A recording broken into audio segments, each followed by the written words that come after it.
The number of Americans not having sex has reached a record high. British Airways fed passengers Kentucky Fried Chicken on a flight to London, and a woman claimed she won the billion-dollar Powerball jackpot, but turns out she was lying. These are the weird news stories for Thursday on Weird AF News, the only daily weird news podcast hosted by a comedian inside a hot closet. Let's get to it. More Americans than ever are not having any sex. The share of U.S. adults reporting no sex in the past year reached an all-time high in 2018. All-time high in history, underscoring a 3-decade trend line marked by an aging population and higher numbers of unattached individuals. I guess that means single people. But among the 23% of adults who spent the year in a celibate state, a much larger than expected number of them were 20-something men, according to the latest data from the General Social Survey. So 23% of adults said they didn't have sex in the past year, and many of them are young men in their 20s, it seems. They're so busy playing video games, these guys. What's wrong with them? They're not even interested in girls anymore. Girls, ew! It says here, experts who study Americans' bedroom habits say there are a number of factors driving what they're calling this the Great American Sex Drought. Wow. It's like the Dust Bowl. Do you guys remember the Great American Sex Drought? Oh, yes, from 2018 to 2023. I was spending a lot of quality time with myself during those few years. I remember. Wow. I didn't know so many people were not having sex. I'm having sex, well, sometimes, I mean, not all the time, maybe not even regularly, but, in the past year, in the past year, all right, let's dive into what they think the factors are why people aren't having more sex. I have my own theory, which I'll share after I read this. Now, they begin with giving you the stats for the 60 and older demographic. It climbed 18%. They were at 26% of them reported not having sex in 1996 to now it's hovering around 50%. And because that age group is growing relative to everybody else, it has the net effect of reducing the overall population's likelihood of having sex.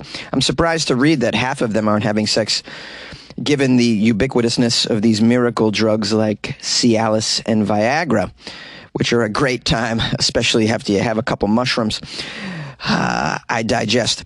Changes at the other end of the age spectrum may be playing an even bigger role, and it's pretty shocking. It says here the portion of Americans 18 to 29 reporting not having sex in the past year more than doubled to 23%. Wow, that's nuts. Now, they didn't give a reason for the older demographic not having sex. They're saying the 20-somethings aren't having so much sex primarily because of their partnering up later in life. You mean marriage later in life? I mean, that shouldn't preclude you from having sex in your 20s, which is when you're very virile. Is that a word? Virile? It's a great time to have sex. That's when you're drinking the most, too, so you end up with strangers at the end of the night often. I'm speaking for myself at this point. Yeah, you have those situations. I'm sorry, I didn't get your last name. Okay, we should probably do that now. Maybe go to CVS for a plan B. What do you say? Just me? There's an expert in this article who gets paid a lot of money to do much of nothing, I'd imagine. She says there are more people in their 20s who don't have a live-in partner. So under those circumstances, I think less sex is going to happen. Yeah, but no sex in a whole year, lady? I don't think that has to do with a live-in partner. Nobody's out there like, oh, I'd really like to get laid. You want to move in with me and give this a try? No, people in their 20s just have sex as part of social interactions in their life. I mean, it had nothing to do with living with someone. It says here, Americans in their 30s, 40s, and beyond, meanwhile, are much more likely to be married than those in their 20s. These age groups are now more likely to have sex in a given year than their younger peers. I don't know, man. I know a lot of people married in their 40s that don't do it anymore. That's me. Now, overwhelmingly, it's the young men in their 20s that have really moved the needle with this. It says here, since 2008, the share of men younger than 30 reporting no sex has nearly tripled. That's huge. A much steeper increase than the 8% point increase reported among their female peers. So the females still getting it on a bit. Men really dropping the ball here. I don't know what's going on. This sex expert says that it has to do with the labor force participation among young men having fallen, particularly in the aftermath of the last recession. They see a connection between work participation and stable relationships. Again, what does sex have to do with stable relationships? These are, apples to oranges here. I know so many people that aren't in stable relationships that are having more sex than my friends in stable relationships. And in my 20s, certainly that was the case. They also say it might be attributed to young men being more likely to live with their parents than young women. In 2014, for instance, 35% of men age 18 to 34 were living in their parents' home, compared with 29% of women in that age group. And that has increased. Now, I guess, when you're living with your parents, it is a little bit harder to have a sexual partner. Even a one-night stand becomes an issue. You can't exactly just bend them over in the den, It's too graphic, guys. The sexpert also says another factor that may be affecting Americans' sexual habits at all ages might be technology. There are a lot more things to do at 10 o'clock at night now than there were 20 years ago. Streaming videos, social media, console games, and everything else. Lady, you forgot pickleball. Come on now. Everybody's playing pickleball. No time to screw. Pickleball. I have my own theory of why people aren't getting it on, and it has to do with the lack of romantic R&B music.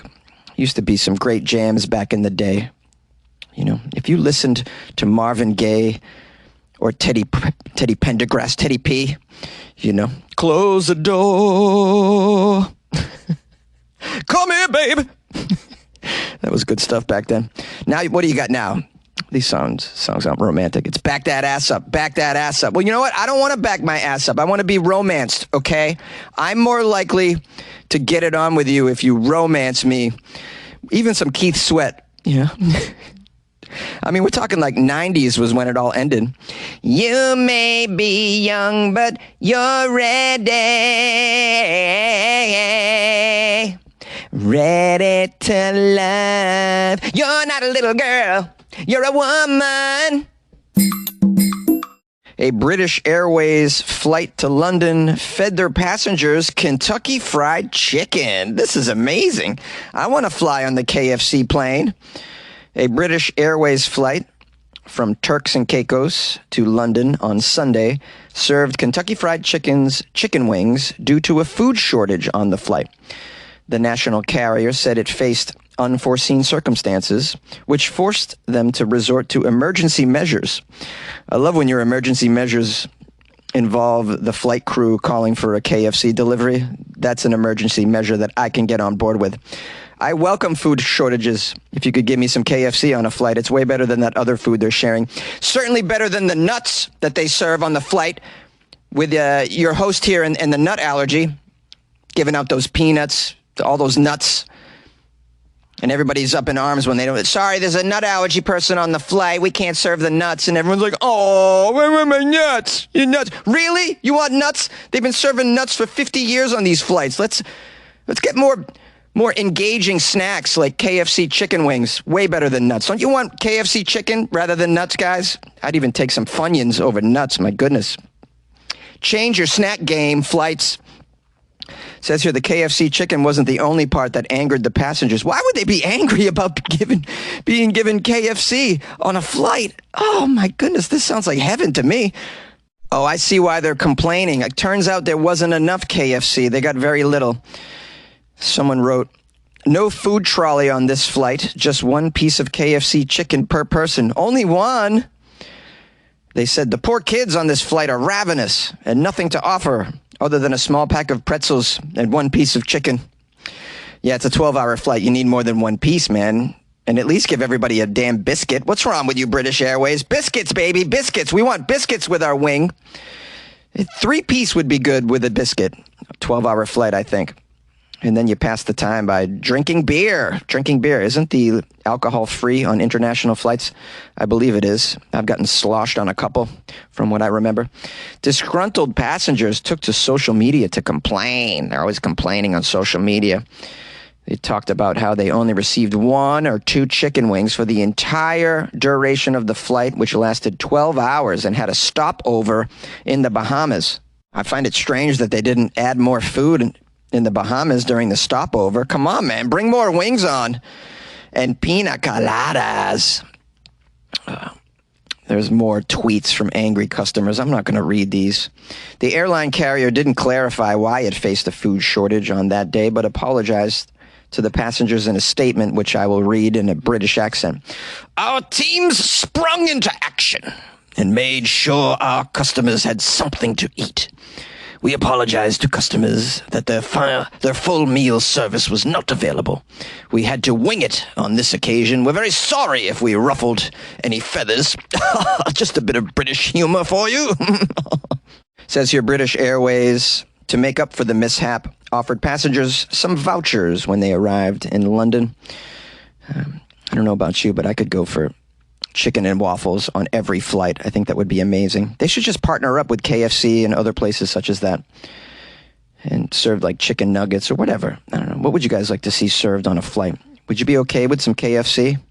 Call the show, 646-450-2012. Leave me a message in a British accent. Yay! A woman claimed she won the $1 billion Powerball jackpot, but she was lying.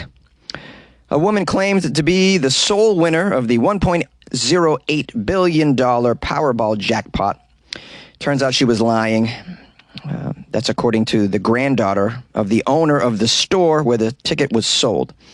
Sarai Palacios, the granddaughter of Nabor Herrera, who owns Las Palomitas mini market near LA's Skid Row, told the media that this woman hadn't won the jackpot. She was in fact lying. Here's a quote from her. I'm not sure why she did that. I guess she just wanted to be on television. We don't even know who the winner is yet. They still haven't come forward.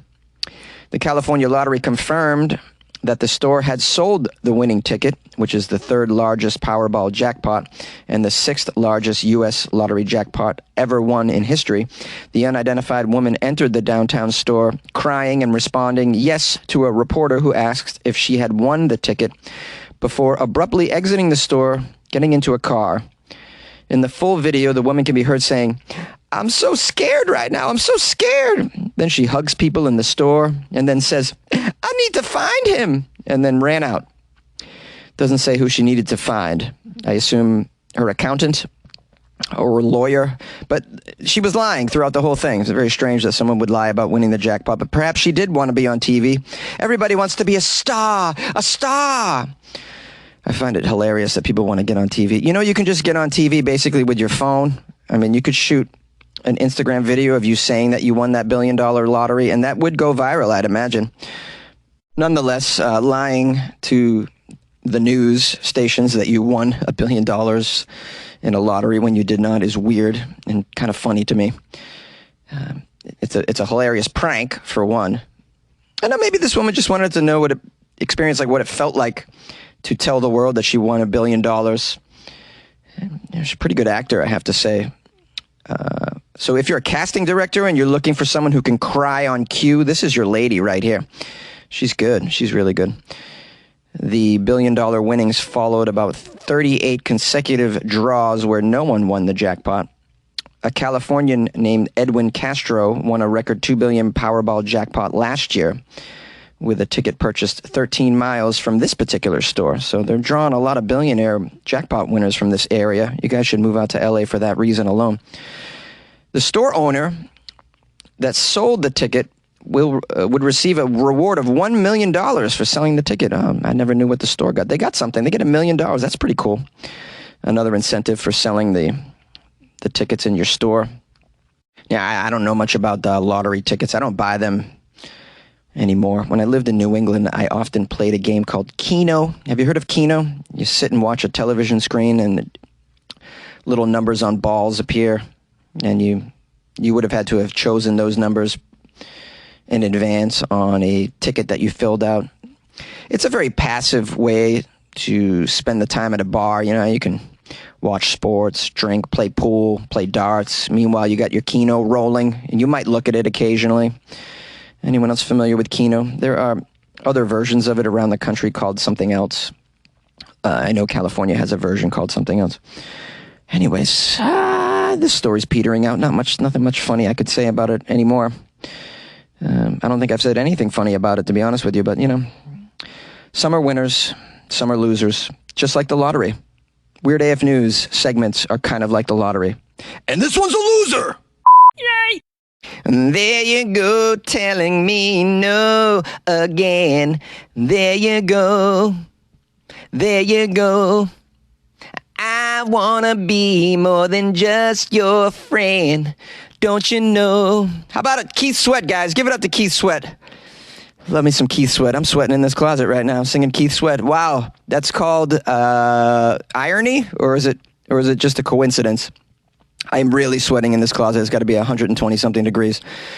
And I can't turn the AC on when I'm recording in the closet because the sound gets picked up on the microphone. So I just got to sweat it out, guys. Just sweating it out. Cold shower right after this, baby. I want to thank you for spending some time with me in the Weird AF News podcast. I want to thank everyone who's made me highly caffeinated today, which I am. I definitely am.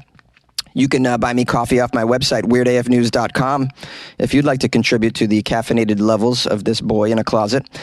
You can also join the Patreon as well at weirdafnews.com, or just download the Patreon app on your phone and do a search for Weird AF News. It's a great way to support the show, and you get access to additional weird content that I put inside the Patreon.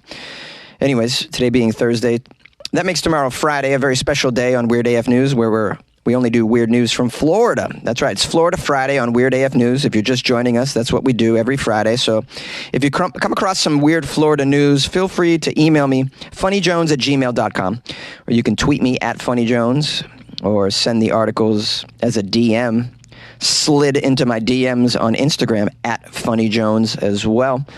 So we'll try and piece together a quality Florida Friday episode tomorrow. And that's about it. I'll leave you with that, and I hope you're having a great time, and good luck with your life, man.